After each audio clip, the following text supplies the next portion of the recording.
मेरा ही नाम आया, आपसे बात हुई थी ना? हमारा ही नाम आया है। वही तो। हमारे एक मंत्री जी हैं, उन्होंने हमको ही किया है कि सांसदों से बात चल रही है, 25-26 सांसदों को लेकर के बागी बलिया के सांसद जो है उसका नेतृत्व करेंगे। बागी बल ऑफर क्या था शामिल कराने के लिए? ऑफर क्या दिया था? असल दुनिया की कोई ताकत नहीं है जो शांता पाया को ऑफर दे सके। नहीं फिर भी कुछ तो कहा होगा। नहीं, ऑफर आए तो लो, ऑफर आता तो हम ले लेते, ले लेते किसी कमजोर अपने प्रत्याशी को लाने के दे देते। ऑफर जो आता पहले, कोई ऑफर नहीं। अरे आप कोई आपका कोई अगर मिलने जुला व्यक्ति हो जो ऑफर देने काम करता है तो ऑफर भिजवाइए ना। तो फिर पांडे जी को भी ऑफर नहीं होगा, वो भी ऐसे चलेगा। पांडे जी का ऑफर साबित हो गया। यही बात क्यों कर रहे हैं भाई पत्रकार साथी? कहाँ सोए हुए हैं यार हम लोग, कहाँ से कहाँ चले गए? दिल्ली में एक मीटिंग हुई है कोई बड़ी समाज में, हाँ, उस मीटिंग के बारे में क्या कहना चाहेंगे? बड़ी चर्चा उस मीटिंग। अब उसकी चर्चा आप जानते हैं, हम नहीं जानते तो कुछ नहीं बोलूँगा। जिस काम के लिए मैं आया हूँ उसी पर बोलूँगा। इस समय चंदा चोरी का बड़ा मामला चल रहा है। अरे सर, हमारी माँ ने भी, हम जन्म से समाजवादी हैं, हम जन्म से छुआछूत जीवन में नहीं रखा। चाहे दलित हो, दुसाध हो, पासी हो, मेरे हर दिन में कोई भेद नहीं था, आज भी नहीं है। जहाँ छुआछूत का माहौल था, तमाम चीज़ें थी, मेरी माँ थी, मेरे माँ ने भी चंदा देने का काम किया था। रसीद मिली थी उन्हें? जी, रसीद मिली थी चंदे की? अब रसीद की बात मैं नहीं बता सकता हूँ, इसलिए कि उस समय हम नौकरी में था, हम नौकरी करते थे। तो हमारे माँ ने बताया कि वो लोग आए थे और जो है भगवान राम का मंदिर बनाने जा रहे हैं, उसमें चंदा देने की बात हुई है, तो 10 रुपया भी लेने की बात हुई है। तो हमने बाबू जो है इन लोगों को जो है 5 रुपया दिया हूँ, बुरा मत मानना। और जब हमारी माँ को इस बात की जानकारी हुई कि भगवान हमारे ऊपर आपत्ति और विपत्ति का पहाड़ टूटता है, तो हम भगवान श्री राम, भगवान कृष्ण, भगवान शंकर का नाम लेते हैं, मंदिर बनाने के नाम पर जो है चंदा लिया गया और उसकी चोरी की हुई, तो मेरे माँ ने कहा कि भगवान उसका नाश करेंगे।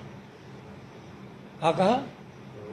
भगवान उसका नाश करेंगे। पूरे घटनाक्रम पे आप क्या कहेंगे? जिस तरीके से एसआईटी गठित हो गई, कुछ लोग जेल चले गए, चंपत राय का इस्तीफा हो गया, तमाम चीजें होती चली जा रही लगातार, आप क्या मानते हैं पूरे प्रकरण? देखिए, इस मंदिर के चंदा से लेकर के और चढ़ावा तक का प्रकरण जो है लगभग 40 वर्षों से है, जो मुझे जानकारी। ये सच क्यों हो गया होगा दीपक भाई? इतने दिनों से जो है गांव से लेकर करके अब पूज्यपोतियों तक चंदा मांगा गया। पूज्यपतियों की एक राशि बता दी गई, 5,600 कुछ करोड़ समथिंग जो बता रहे हैं आप।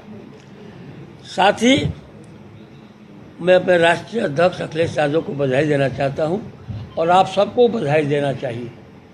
इस पूरे हिंदुस्तान में इतनी बड़ी जो चोरी हो रही थी, तो इतना बड़ा जनता की आस्था के साथ खिलवाड़ हो रहा था, और उसको किसी ने उजागर किया और किसी ने टूट करने का काम किया। उसका नाम आदि अखिलेश यादव जी है, और उनकी मैं ताकत, उनकी क्षमता, उनके विवेक को मैं धन्यवाद देता हूँ।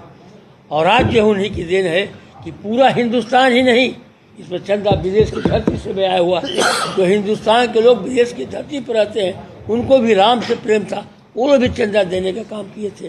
और आज कितने मर्माहत होंगे कि भगवान का राम के नाम पर चंदे की चोरी हुई है। किस नज़रिया से उसको देखते होंगे, किस नज़रिए से राम ट्रस्ट के लोगों को देखते होंगे, किस नज़रिया से उनकी सरकार जो भारतीय जनता पार्टी सरकार है उसको देखते होंगे। अब जितना हुआ है उससे आप संतुष्ट हैं कि इस्तीफा हो गया, जेल चले गए, क्या? देखिए, हम अगर किसी का कत्ल करते हैं और उसकी सज़ा हमें ड्राइवर को मिले और उसके अंदर मानवता हो तो स्वीकार करना चाहिए। ये ड्राइवर का दोष नहीं था, मैं उसका गुनाहगार हूँ। झाड़ू पोछा लगाने वाले संविदा के लोगों को, ड्राइवर को, बाबू को पता करके ये लोग बचना चाहते हैं। अब देखिए तो ट्वीट राष्ट्रीय अध्यक्ष ये ट्वीट कब किया, कब इनके जवाब आए, कब एसआईटी का गठन हुआ, कितने दिन बाद एसआईटी पहुंची, कब एफआईआर हुआ? एसआईटी के पहुंचने से पहले सारी स्क्रिप्ट भारतीय जनता पार्टी की सरकार ने लीक कर दी, वही स्क्रिप्ट वहीं पर तैयार हुई और उसी का आज भी पालन हो रहा है। अगर चंपत इस्तीफा को देते हैं, चंपत राय अगर दोषी नहीं है तो सीधे छोड़ कर क्यों नहीं कहते कि मैं दोषी नहीं हूँ? इस्तीफा देने से क्या काम बनेगा?